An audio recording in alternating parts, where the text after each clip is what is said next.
Hello, celebrity gossip enthusiasts, and thank you for tuning in. I'm Us Weekly's entertainment director, Travis Cronin, and you're listening to Us Weekly's Hot Hollywood podcast, the show where we break down all of the hottest celebrity gossip stories of the week, the funny, the tragic, everything. But I couldn't do it by myself because it would just be weird. So I am blessed to have two women by my side, arbiter of style and beauty. Hey, Gwen Flamberg. Well, hello. It's so great to be here orbiting as always. And arbiter of celebrity memoirs and reality television, baby deputy woman Sarah Huron. Hello. It's me. I'm the problem. It's me. Yes, it is. I love that Bleachers remix too. Yeah. You prefer the art bro over the sexy baby? I like hearing the sexy baby better, but I like the Bleachers on the chorus better. I also heard a remix today that's It's Me, Mario, which I was not mad at. Stop. I better be hearing that in all the gay clubs. Hi, it's me, Mario. Uh-huh. Well, we have a ton of celebrity gossip stories. I mean, there are huge A-list celebrities opening up about wild things that we never thought we would hear about. But first, let us get into our woes of the week. These are the stories that made our guests, clutch their proverbial pearls, or maybe even real ones if they were wearing it. It's really up to them. Gwen Flamberg, what made you go whoa this week? Well, obviously, Travis, as a royal file, I am really looking forward to this new and very spicy season of Netflix's The Crown. But of course, what totally made me I'm still, my smelling salts. It's like I just needed. Yeah, I'm still a bit verklempt over Elizabeth Debicki, who is portraying Princess Diana in the new season, hit the red carpet for the show's premiere, and she was wearing a gown that looked very familiar. It was kind of like a modern take on the gown that the actual Princess Diana wore, this gorgeous baby blue Catherine Walker gown with a neck piece, strap down neck piece, to, I believe it was the Cannes Film Festival in 1987. Well, Elizabeth Debicki hit the red carpet in a modern version of said gown. It was by Dior, of course, a gorgeous Dior haute couture piece in black. So modern, streamlined, nice. Perhaps a little bit of foreshadowing of the darkness of this season. But I don't know about you guys. I cannot wait to dig in. I believe that The Crown did premiere on Netflix. So it has started. There are so many shows. I'm so entrenched in White Lotus, From Scratch, Shantaram. And now I've got to weave in The Crown, but I've got to do it. I'm going to start tonight. It really is the era of television. I like Bad Sisters, the Irish show on Apple TV+. The best. Did you finish? I am one episode away. Oh, let me know when you finish. It's so good. And it just got renewed for season 2, which I'm shook by because it has a conclusion. Yeah. Well, I figured it should because you sort of figure it out. I was so excited to hear it got. And do you know the youngest girl is Bono's daughter? Yes, and she dated James Lafferty from One Tree Hill. Yes. Oh, of course. Thank you for coming through with the One Tree Hill fandom gossip for the peoples. Well, Bad Sisters made us both go, whoa, definitely check it out. Did you know that the main girl wrote the show? No, I did not. Now I'm forgetting all their names, but the one, the oldest sister. Eve. Yes. Yeah. Oh my God, that's adorable. Well, good on her, I said in my fake Irish accent that I can't even pretend to do. Well, there's some fun TV recommendations for you, just in case that's what you needed today. But baby woman Sarah Huron, I know that Baby Sisters made everyone go whoa and please kill John Paul.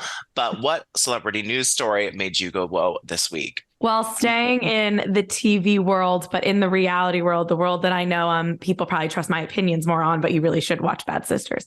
Yeah. This season of Love is Blind has been absolutely unhinged since the beginning, as most of them are.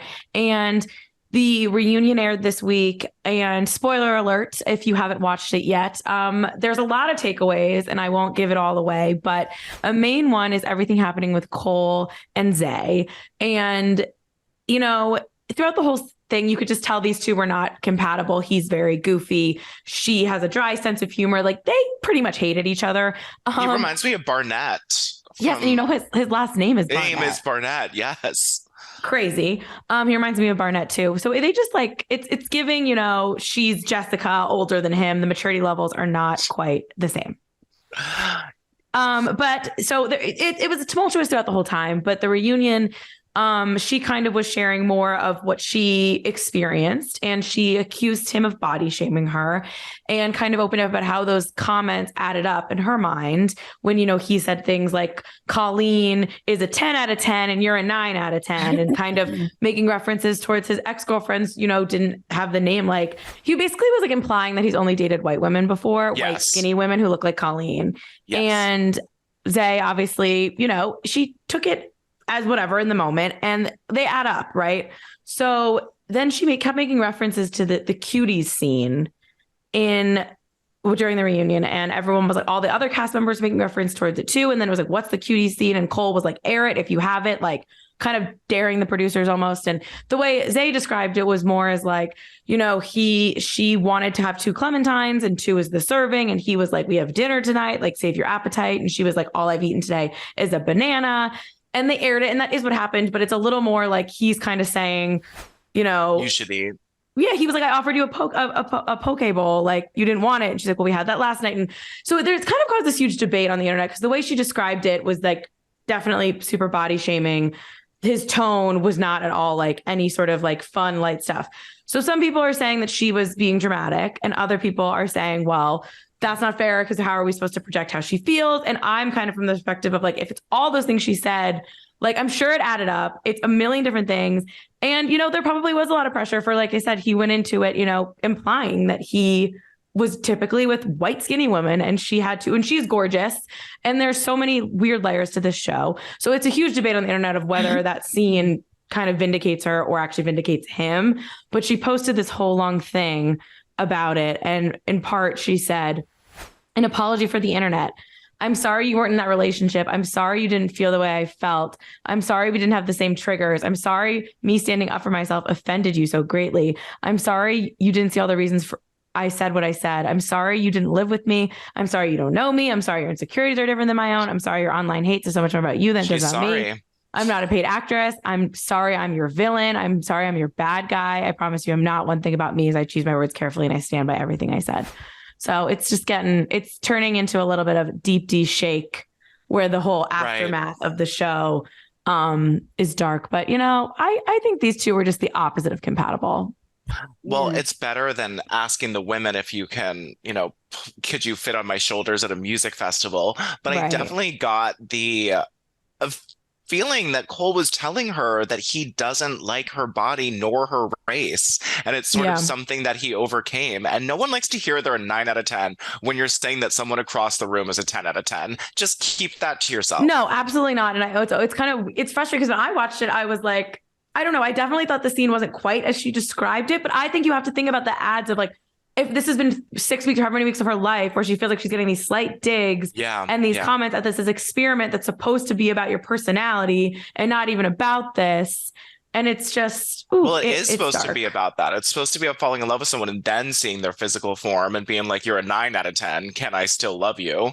Right. But it's brought up an interesting debate. It's like, did he, was sort of telling the truth about how he felt about attraction to other women and who he dated before? Right. But it's horrible for her self-esteem to hear it. So is that on her because she's insecure about how she looks, or on him because he's telling her she's not the most beautiful woman in the world? I side with her. Yeah, I think I side with her 10 to 2, but it is interesting. Like, he's being honest, and the way they are in the pods with each other is so honest that I think he just has no filter. And I bet I just from the little bit of interviews and stuff I've seen him do, I think watching the show back, I'm not trying to make excuses for him, but I don't know if he realized like some of the things that came out of his mouth. I mean, the bipolar comment was insane. Like, there was a lot of things he said that were so inappropriate. And I don't know if maybe I'm being too nice, but sometimes I don't know if he even realized what he was saying half the time. Fair. Well, this is now a Love is Blind podcast. Yeah, seriously. Right. Like, here's the thing. This is the experiment of the show, right? Yeah. Like, and who knows how these contestants are vetted. There has to be some drama with someone who it's all about looks. And that's, therein lies the drama. Now, it is terrible. I completely agree with what you're saying, Sarah. Like, it's like, all's fair in love and war, but like we should all have filters, and you really shouldn't be hurting someone's feelings, especially on national television. But I will also, go so far as to say that anybody who's on a reality show, they are there for not necessarily the right reasons. Oh, I like that phrase. And it's like they know what's going to, push the interwebs' buttons and how they're going to get attention. And more attention means more, money for them.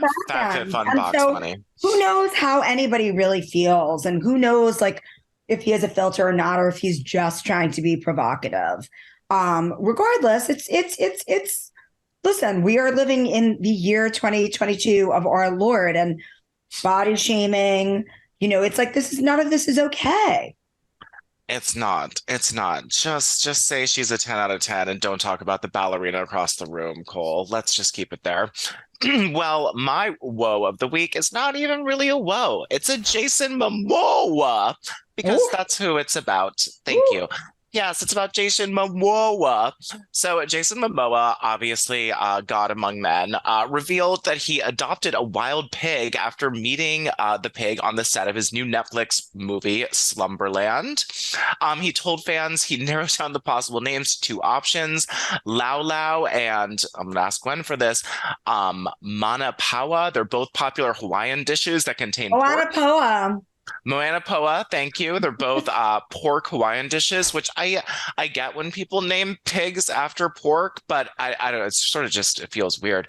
But Jason Momoa said, "This is why I can't work with animals. I want to bring them home, wild and feral like his pops," he wrote, posting a video alongside his pet pig, which is adorable. And he says, "We can paint your nails pink and put a little top hat on you," because he's going to be the +1 to the premiere of Slumberland. And Jason Momoa, also on Instagram, a big woe of this week, was wearing a traditional Hawaiian bottom, which was sort of like a Jungle Book looking wrap skirt, and flew up and showed his bare booty on Instagram while, filming. So we got to objectify the celebrity men. So, hey, Jason Momoa's ass, we said, whoa, good for you. Thank you from everyone. I hope you and your pet pig are very happy. Well, let us move into some of the news of the week, and we are going to start with all things Jennifer Aniston. Now, she is speaking out about her fertility struggles, her IVF attempts for the very first time in the Allure December 2022 cover story that came out this past Wednesday.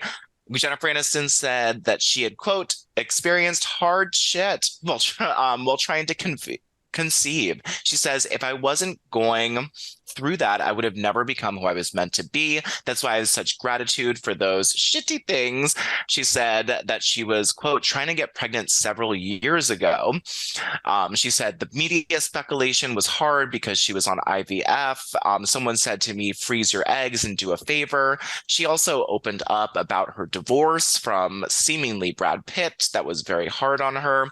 And she ended by saying, "I spent so many years protecting my story about IVF. I'm so protective of those parts because I feel like there's so little that I do to keep to myself. I don't have anything to hide." Now, the quotes are amazing, but she's also wearing the famous 1996 Chanel nipple bikini, the nipple micro bikini. The awesome. She looked so amazing. Let's just remind everyone that she is 53 years old. Insane. She has always been face, body, hair, just 10s across the board. And I also love that they gave her all of those crazy hair extensions, because they said that the second most famous character on Friends was Jennifer Aniston's hair, which is pretty apt. I also didn't know that she went to LaGuardia, the Fame School. She talked about a Chekhov play that she did in high school. I was sort of surprised by that because she's not my favorite actor. But she looks so hot. She's in that like Dior two-piece, Givenchy, G-string coming out of her pants, looking like a 19-year-old Instagram baddie. What did you guys think about these photos and her quotes about IVF and her divorce and everything? I have a lot of thoughts. Great. First of all, some things that I found really interesting and juicy is just the backstory to this feature. So first of all, this is the last print cover of Allure magazine. Ever? Ever. Yeah. Oh. Allure, after this issue, Allure is going all digital. So I believe that there was a general consensus to go super iconic with all of this. I know the writer, Danielle Pergament, really well. It is a brilliantly reported and written piece. And I do truly believe that, like, it was one of those magic moments where the writer, Danielle, went to go sit with the celebrity for an interview. And it was one of those times when, like, the writer was kind of like, oh my God, I have so much here. Like, this is just going to, like, blow people's socks off. I thought that was really amazing. Okay, now the pictures out of control. Absolutely adored for this last print issue of Allure magazine with an icon, Jennifer Aniston, who probably is one of the actresses that appeared on Allure's cover more than anyone else. That they had her in these iconic fashion moments through the years. Killer, the hair, killer. Yes. I loved it all. These quotes, absolutely amazing. I think that she very much knew that this was this iconic moment. And, you know, I don't think it was an accident from her stance that she went there with all of this information. I think she felt like, this is my moment to get this stuff out there. Now, the IVF journey was fascinating.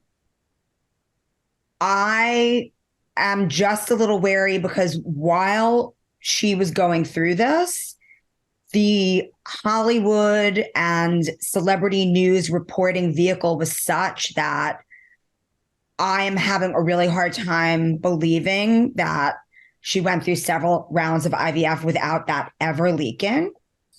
But I have no doubt that motherhood is something that she really wanted.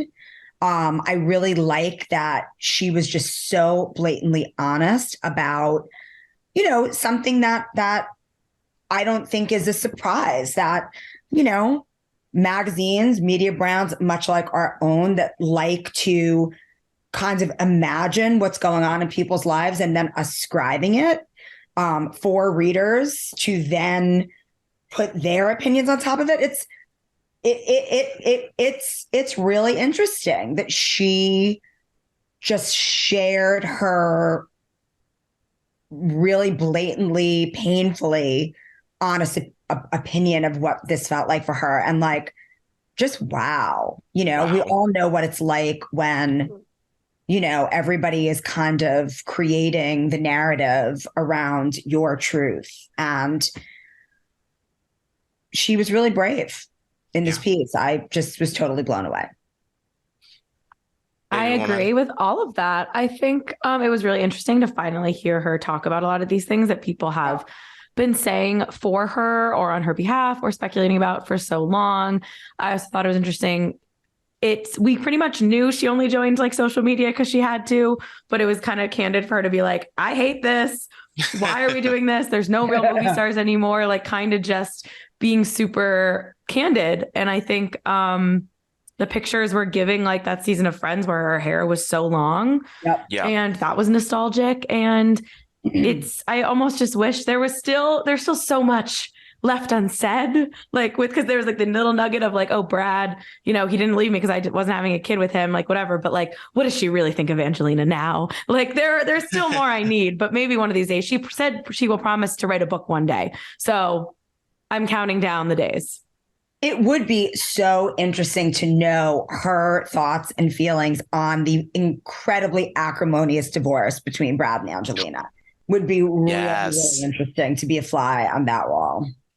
I think when you're so right that it was all just so brave of her, and it shows in the photos and how she works with that writer who did such an amazing job. She just let it all out there, told her entire life, showed her whole body at the same time, like, literally bared her, you know, heart and soul and body. And it was just beautiful and it worked. And I mean, a lot of people wanted Kim Kardashian, Naomi Campbell, but that Chanel microkini is just one of my favorite things to ever happen. Kim looked a little crazy in it because her boobs were a little too big for it. But everyone, I mean, it was just an amazing, go read the story. It is such a great read about how brave and open she is about everything. Well, let's shift gears because the teen pop world has lost a star. Aaron Carter, sadly died this week, and the cause of death has not yet been revealed, but law enforcement sources told TMZ that first responders found cans of compressed air in the bathroom at his time of death. He was found dead in his bathtub by his housekeeper at the age of 34. Aaron had previously been open about being diagnosed with schizophrenia, bipolar disorder, manic depression, and anxiety.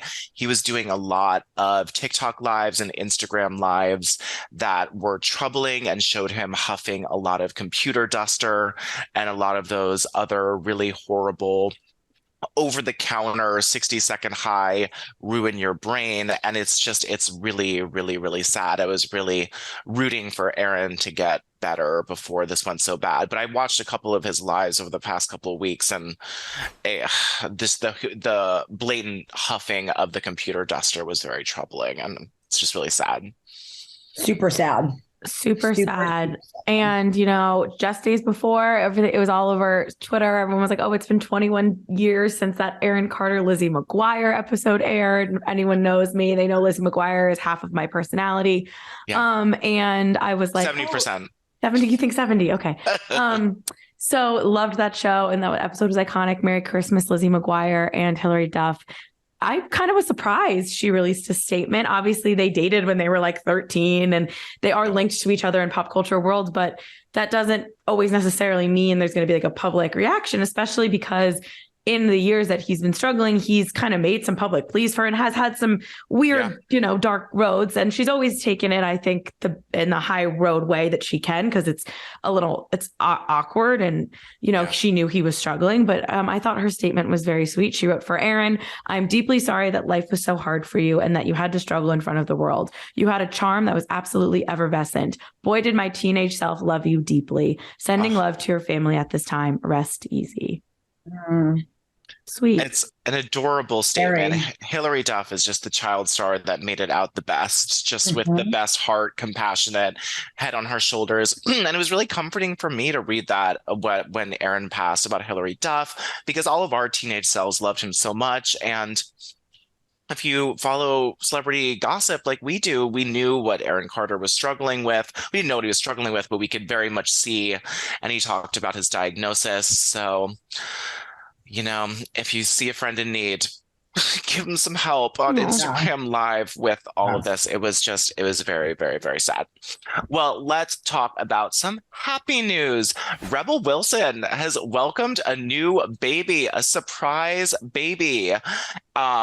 She has been booed up, and Us Weekly reported that she's engaged and hasn't announced it yet. But she revealed at this amazing party with all of her friends around that she has a new baby with partner Ramona Agruma. They are just so cute. She had a baby shower. Rebel Wilson looks so happy. I mean, what did you guys think when you saw these photos? It tickled me pink. I'm so happy for her. Absolutely. It's, I love, it's like way to inspire people that you can completely change your life in record time. She went from being super single to now being engaged, has a baby on the way. Like, she looks incredible. She seems so happy. And totally. Kudos to her. It's a beautiful story. I like the name, sort of dating some Royce F-boys. Lillian. Adorable. Ooh, Royce Lillian is a great name. I like how you say it. She said, I wanted an original name starting with R, obviously Rebel, Ramona, and Royce. So eventually landed on that one. Lillian and Elizabeth are both family names carried by women in the family who I admire. Elizabeth was also my middle name after the late Queen. So I guess she has two middle names, Lillian and Elizabeth. Nice shout out to Queen Elizabeth II there, which is nice. And we've only heard, she's been dating Ramona since before she let people know, but we only heard since May 2022 that she was seeing someone new, with, as she shared on the podcast You Up, following her split from Jacob Bush, who just didn't seem like the best guy. And then she posted on Instagram, I thought I was searching for a Disney prince, but what I really needed this time was a Disney princess, which just Aw, I know, and her and so Ramona sweet. just look so happy together. Um, it's beautiful. It's what we need in this world. So happy for you. Well, we'll throw roses at Rebel Wilson, but people are throwing eggs at King Charles and Queen Consort Camilla. They were at a public event this last week, and they were nearly pelted with eggs thrown at them during an official visit to York, England, this past Wednesday. Charles and Camilla were greeting onlookers in a northern English town when four eggs thrown by a protester narrowly missed hitting them. Um, and the best part about this is Charles didn't even visibly react to the eggs, which landed next to their feet. He just like kept moving and stepped over the mess. Camila kept waving to fans. And then the crowd started to boo the egg throwing and chant "God Save the King," which I think was really nice. The person who threw them was a Extinction Rebellion activist, Patrick Threewall, who was saying that the UK was built on the blood of slaves. He is a former Green Party candidate in it. I thought this was a lovely moment for Charles and Camilla that someone they really showed the poise that is really the royal family's main gig here. And it was like nice to see him not react to the eggs, for Camila to step over it. I don't know. It made me see them in a different light and like them a little bit more. Did you guys watch the video? I did. I'm a bad person and I wanted the egg to hit them just because I thought it'd be funny. That was my main takeaway. Okay, fair. Yeah. And I also think it's probably not going to be the last time Charles is going to have some critics to answer to. So, might be a sign of more eggs to come.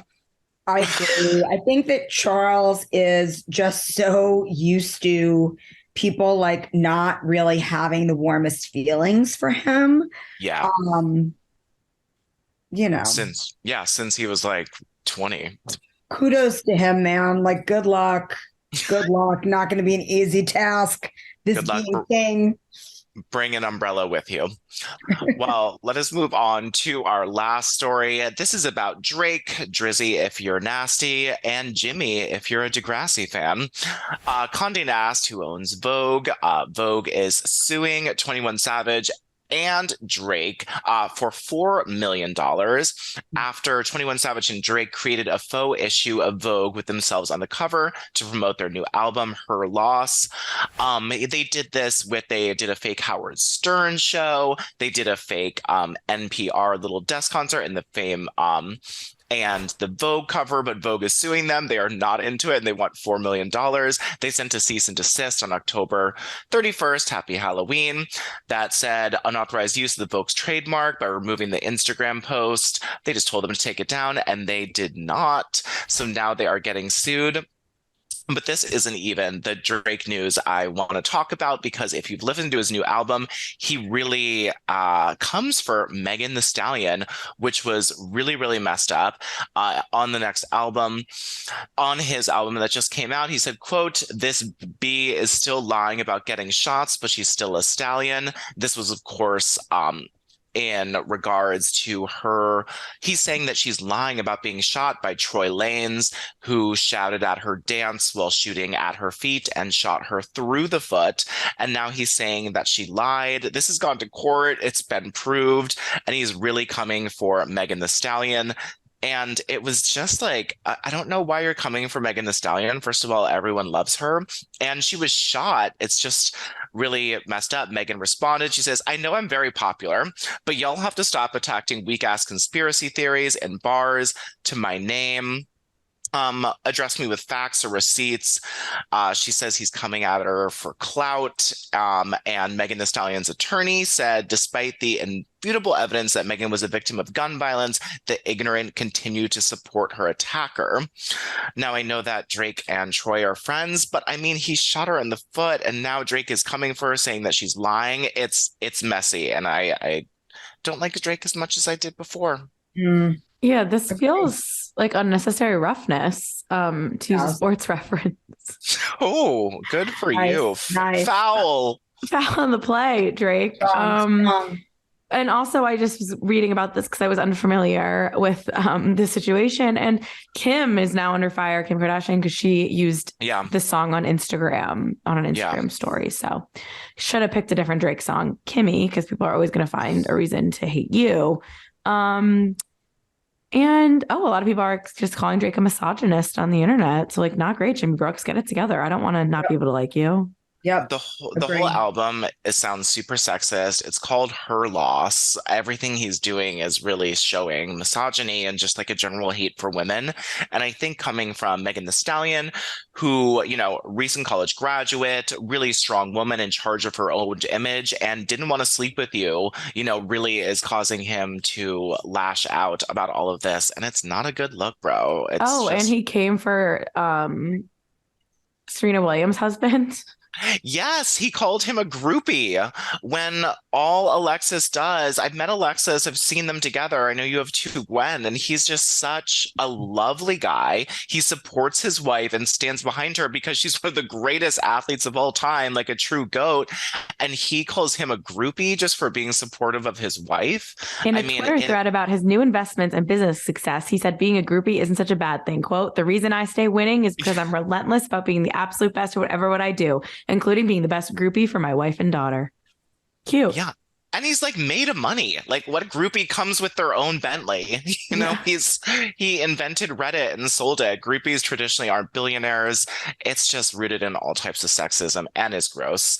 And before we go, People Magazine, Sexiest Man Alive, Chris Evans. I thought it was a little bit of a safe choice. I wasn't really happy about it. I was hoping for Pete Davidson.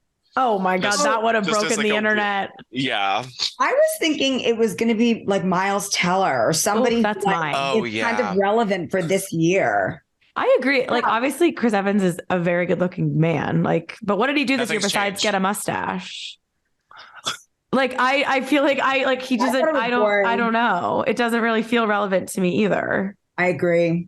I feel like they had a lot of people say no or something. And I hope Pete Davidson was one of them because I thought that would just been so weird to put him on the cover. Because I mean, every hot woman dates him. There's got to be something. I think he deserves that title. Yeah, that would have been crazy. They probably tried. I bet they tried and he said no. Well, thank you to Pete David. No, thank you to my hosts, Sarah and Gwen, for helping me spill all of this piping hot celebrity today. Again, this is Travis Cronin of Us Weekly's Hot Hollywood podcast with your weekly peek into the glamour, glitter, fashion, fame of your favorite celebrities. Because after all, guys, do you know what they are? They're just like us. I hope everyone listening says that along with us, and we will be back next week, and we'll see you then. Thanks for listening. Bye.